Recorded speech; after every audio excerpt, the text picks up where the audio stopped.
there would be less noise about the suffering of the citizens of this country. Bursaries have been given out, but the money was not sufficient for everybody, or it was not enough to give to everybody. But if it was given then, the burden to the parents would have been lessened. And this, I hope our leadership can see this and release this money before the end of this financial year. Mr. Speaker, we have projects that we had started. We had committed in our plans to complete them within the year. And as it is going to roll over to the next financial year and therefore affect all our plans.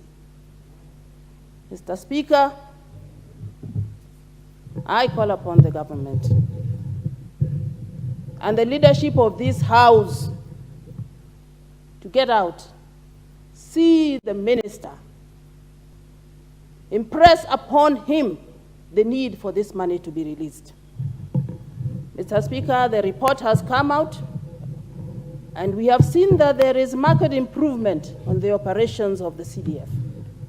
But at the same time, we have also seen that there are certain gaps in the manner in which it is being managed in certain areas.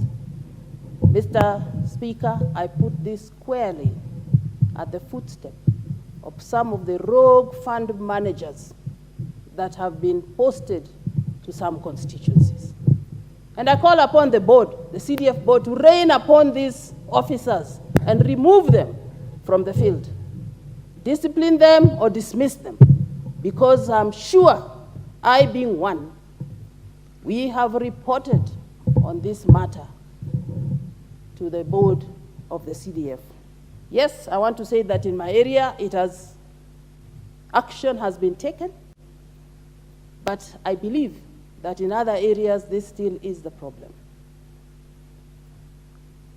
The board CEO, please take note, even as we churn out these reports. Please take note and weed out these corrupt officers from our midst in the constituencies. Mr. Speaker, I want to also note that different countries have come to Kenya to benchmark on this model. And that tells you something about even what is going out there about the model, our CDF model. And therefore,